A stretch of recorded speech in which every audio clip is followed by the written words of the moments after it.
Final topic before my Malkins moments. There's some news out of the Lakers that obviously free agency is about to start, and Kyle Lowry, who's a coveted veteran point guard, has been eyeing the LA Lakers so far this offseason. Now, apparently the 76ers, the Mavs, the Pelicans, and the Heat are also expected to be top suitors for Lowry. His former teammate DeMar DeRozan has expressed interest in joining the Lakers as well. They're ahead they're on his radar ahead of free agency. But there are a few maxims in sports.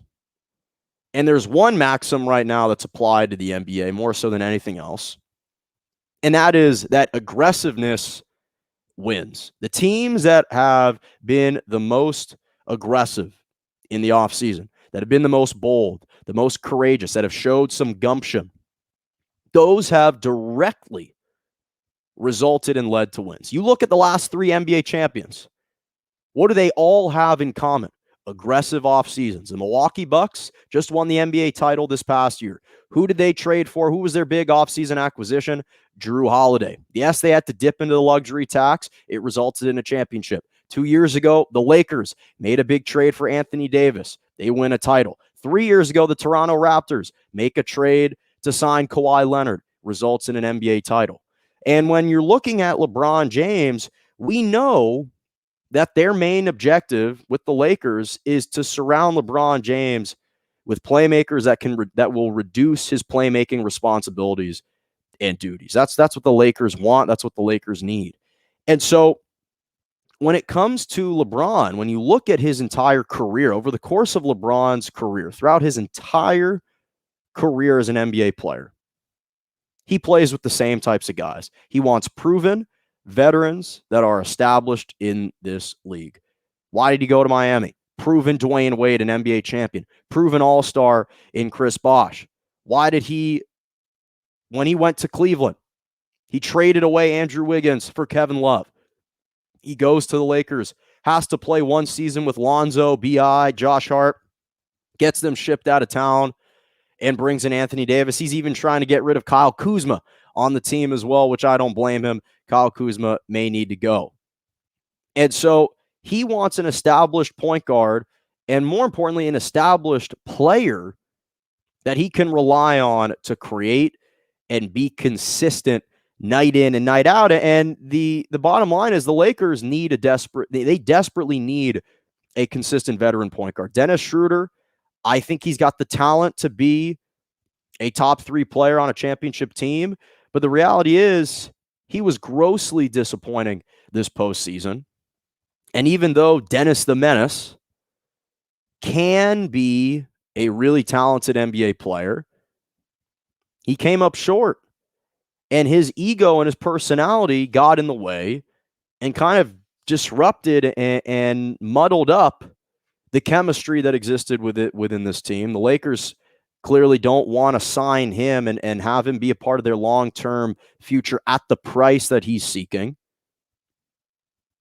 And so they'll probably sign and trade him somewhere. And again, I understand he came off of COVID, didn't play, missed 10 days, was inactive for 10 days. But the reality is his chemistry and relationship with LeBron and AD was questionable at best. Very murky going long term. It was just questionable at best to me, and to be honest, pretty unstable as well. And he viewed himself in the same light as the LeBron, as the AD, and that didn't work. And so if you're Kyle Lowry at age 35, to me, he would be an absolutely perfect fit for the Lakers for a number of reasons. First of all, when you look at those teams that he's considering, the Mavs, I don't understand why that would be a good fit for him whatsoever. He and Luka both need the ball. I don't understand why that fit would be good. It wouldn't. The Pelicans are intriguing. I don't think Kyle Lowry would want to go there. They're not a contending team. I like B.I. I love Zion Williamson. But even with Kyle Lowry, they need much more to help stabilize and elevate that team. The Heat are interesting, but to be honest, the Heat need more star power. And I think that Kyle Lowry is going to be in the same position as he was a couple years ago on a good team competing, but the Miami Heat don't have enough talent to have a duo, a backcourt duo of Kyle Lowry and Jimmy Butler win you an NBA title. I don't think that's going to be enough to win. The only two destinations that actually seem viable and are good locations are the Lakers, or the aforementioned Lakers, and the Philadelphia 76ers. Obviously, with Philly, born in Philly, played at Villanova. So playing for his hometown team, the 76ers could use a veteran point guard to stabilize the team, to provide that leadership, provide that accountability, provide that dog that they're missing. He would certainly be a good fit, but this is why he'd be a better fit with the Lakers. First of all, the Western Conference, as deep and talented as it is, it's not nearly as top heavy as the Eastern Conference. The Eastern Conference, you got to go through the Nets, you got to go through the Bucks, two extremely formidable teams in the East. The West, if you really look at the contending teams in the West, you got the Lakers, the Clippers, the Warriors, and the Phoenix Suns. The Jazz, no disrespect to the Jazz, I love the Jazz, but we've seen what they've been in the postseasons. And then you look at those teams, you say to yourself, okay, well, the Phoenix Suns had a great run this year. I don't expect them to be quite as formidable next year. The Warriors, their big question mark surrounding Klay Thompson's health. How good will he be? So I'm not sure about their future necessarily. Their future kind of hinges on whether or not they bring another star player back and the uncertainty surrounding Klay Thompson. The Clippers, Kawhi Leonard just tore or partially tore his ACL. He may miss the entire season, if not half of the season. We're not sure how they're going to look. They probably won't be able to sign Reggie Jackson. So the Lakers are primed with a Kyle Lowry to win an NBA title right now. Here's the other thing.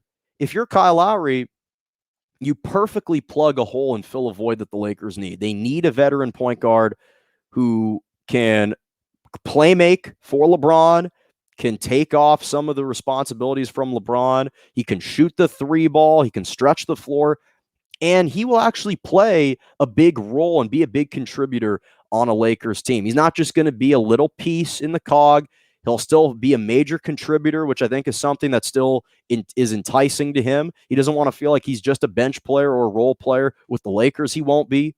So I think that that's a big reason. And he'll have great chemistry with LeBron. LeBron respects guys that have fight, that have hunger. That's why he and Rondo clicked, is because they had mutual respect for one another. And I think that, listen, the battles that Lowry and LeBron have had over the years, I think would only make their relationship deeper and much more fortified.